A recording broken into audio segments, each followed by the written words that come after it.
So thank you very much. And that's a pity that I'm not able to be here with you all there. And I'm thankful to the local organizer that gave me this opportunity to present work online. So you presented the title, then I present my colleagues.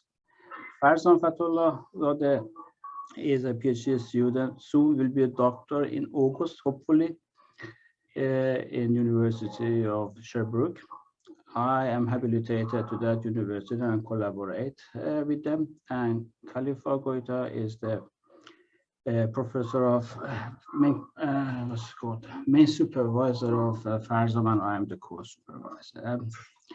This research is done for University of Sherbrooke in Quebec, in Canada.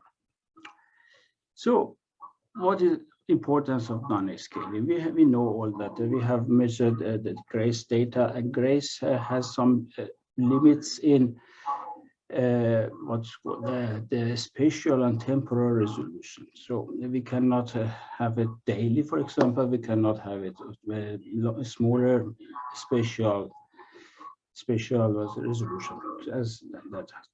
So it is very important that we try to enhance GRACE data, improve them in such a way that we create data time varying models or the terrestrial water storage for the decision maker, local decision maker. So, and the goal is that to develop the theory here and apply over Canadian prairies area. What does downscaling is? So downscaling is the process of reconstruction of the variations of values around a specific mean value.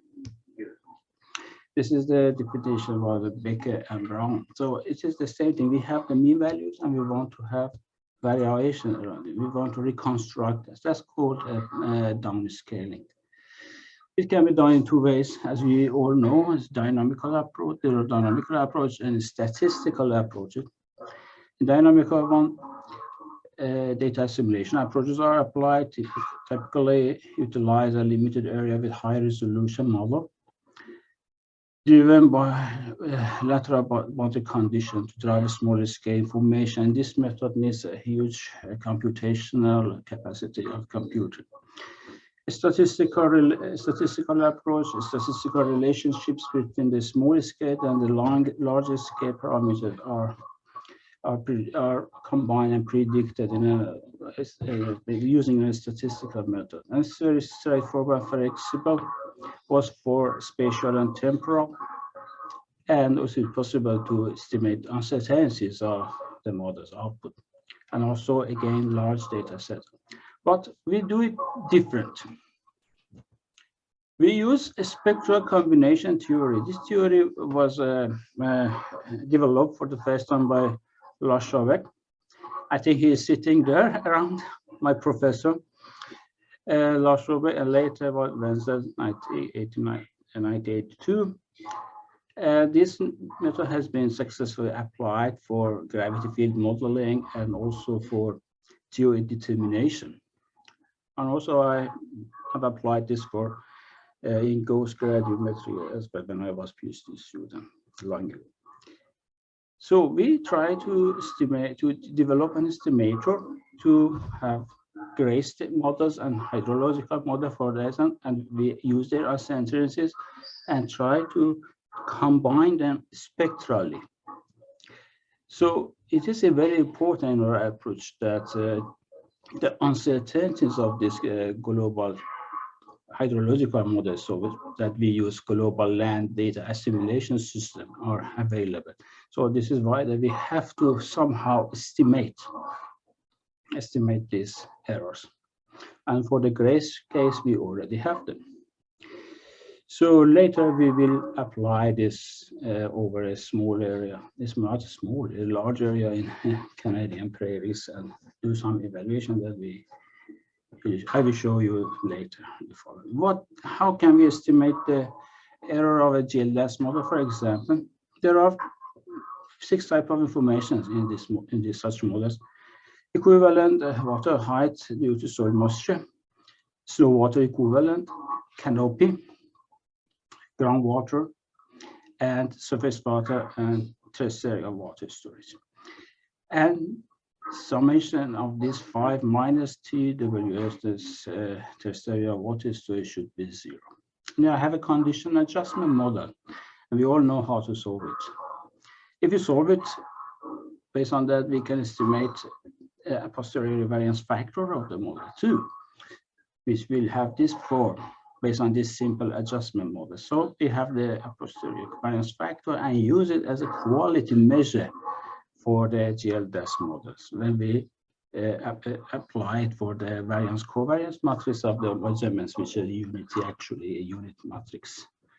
So then we have somehow some estimates for the quality of GLDAS model based on this condition adjustment without using any a priori information, just from GLDAS model. So the important thing is that we go to spherical harmonic domain. For GLDAS models or the hydrological model, that's simple. We perform a spherical harmonic analysis like this, down, and we can insert them back to synthesis. That's very clear, and we all know that. So I do not want to explain that much details for that, and even for the error of that.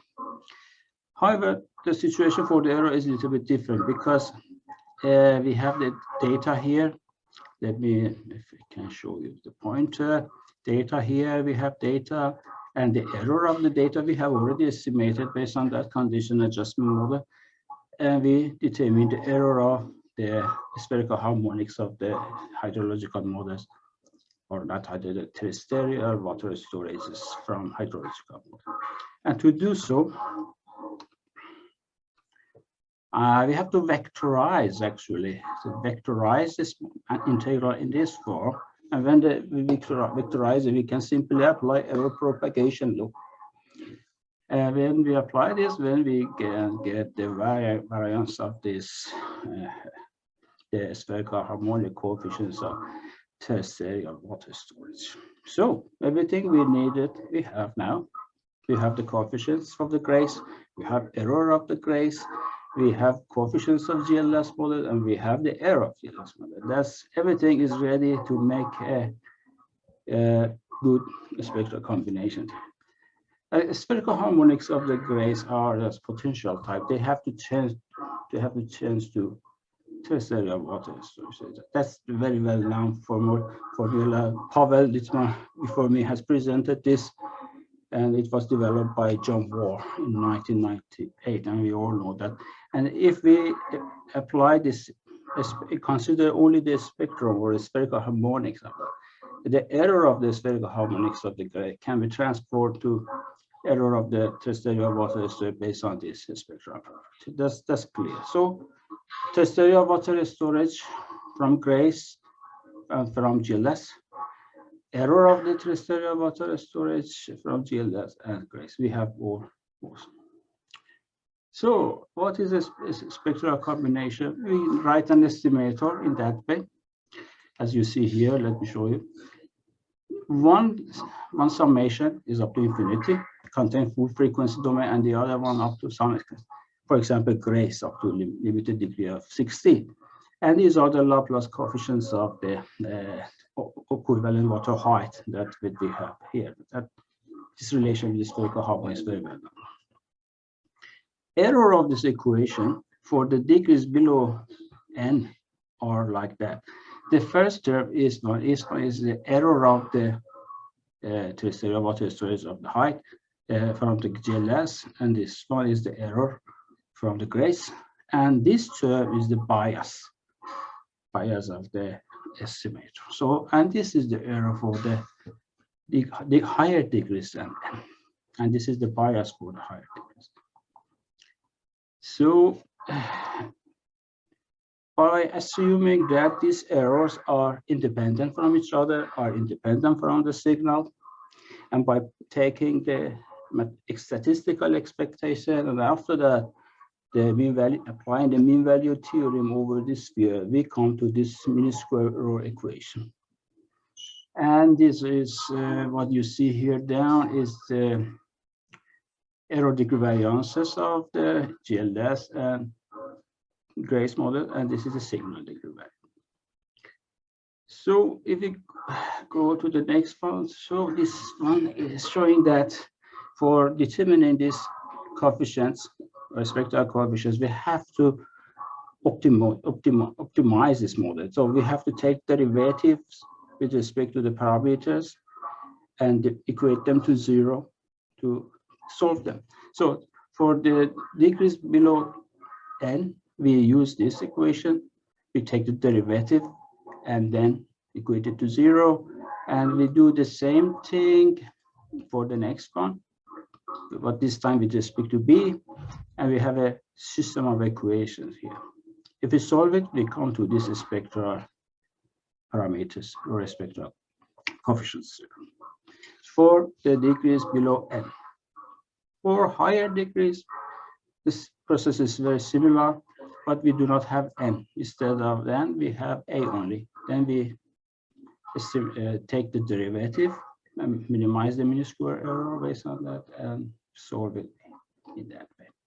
So then everything is ready. Oh, sorry. Everything is ready. This is the final estimator. We have a. For degrees below n, we use this formula. And for n degrees larger than n, this one for a. And for b, this is related to the Grace data actually, n smaller than n, we use this for larger than n, which is 0, because Grace doesn't have higher frequencies than that. So what we do now, the first thing that I explained, we have to estimate the error of the GLS model based on that condition. What you see here actually is 4 maps that we have selected at different times. For example, in May 2004, November 2006, July 2000, and October 2015, just for presentation inside the paper. But good thing with the presentation is that I could make an animation and show how this error varies over the Canadian prairies actually. And as you see here, the errors are mainly over this area. And as we will show that this area has also larger terrestrial water storage. So then we go to the next one, and the estimator that we have presented actually has this root mean square error. It means that by increasing the degree, the root mean square error should increase, and it is quite normal, as by least square means that by increasing the number of data and measurement, the error should go down. So it is that, as we see, the errors up to degree 360 is around 7-8 millimeters. So for this estimator, this is a global error of the estimator. Here you will see the left side for those 4 months that we discussed in the previous figure. We have Grace data on the left and the downscaled Grace data by combining with GLS data and Bayesian spectral theory on the right.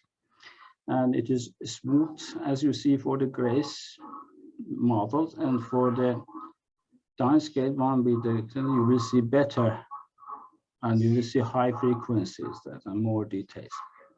So that's what we expected to see.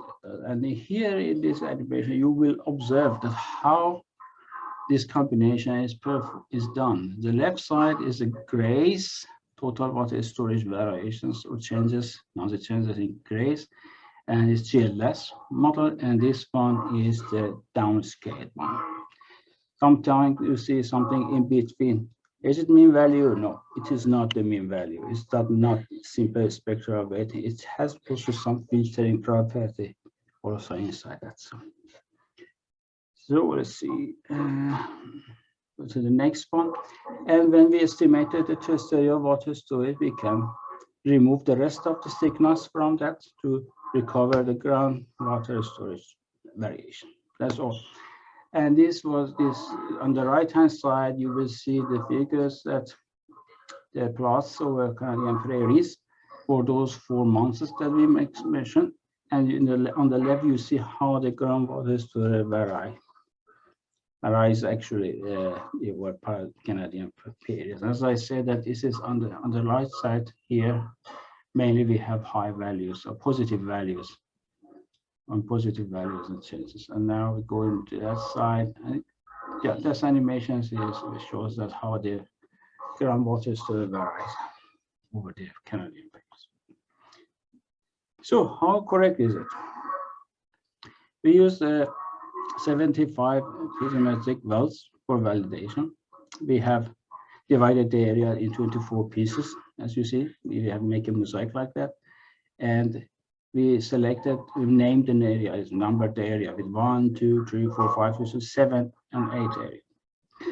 And these piezometric wells are somehow smoothed and averaged, and for the comparisons.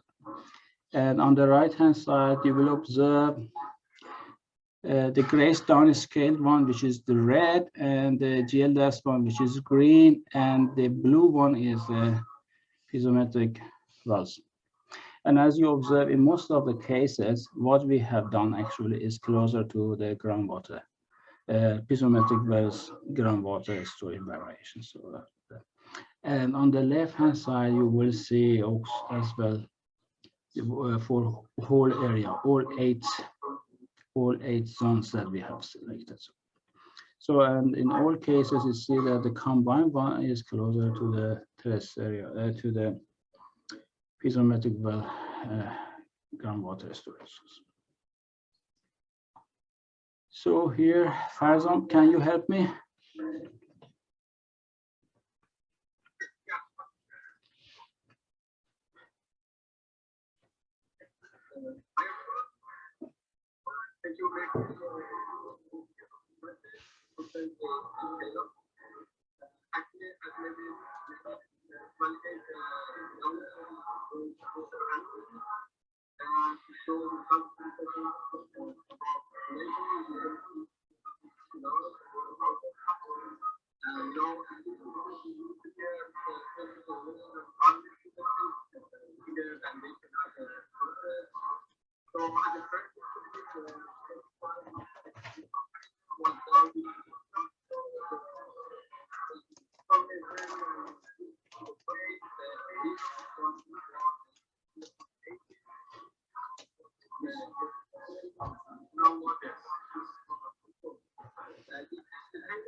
The results, the correlation of the groundwater results from our estimator was 0.8.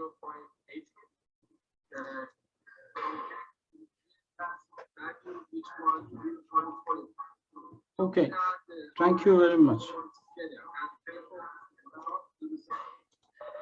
Okay, thank you very much, Farzam. Let me move on. So what is important in our estimator is that the error of a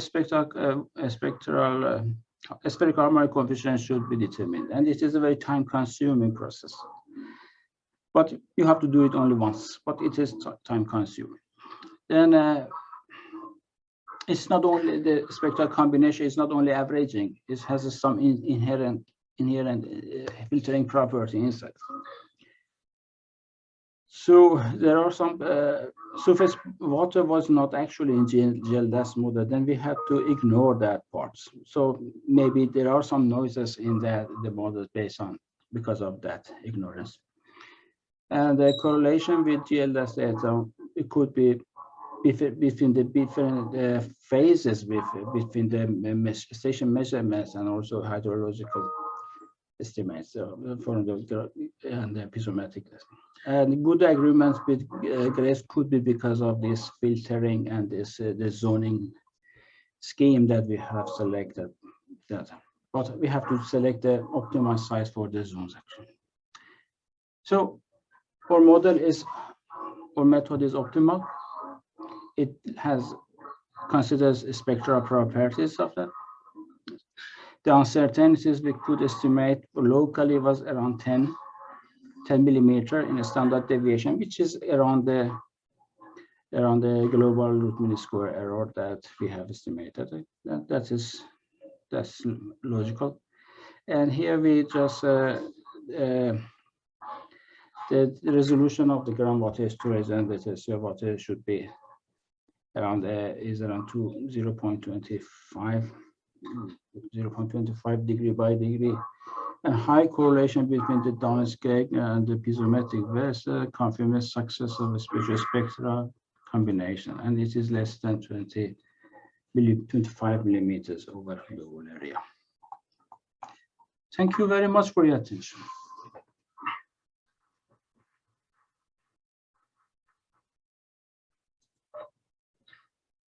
Thank you, Mehdi, for your presentation. We have time for one question for Mehdi.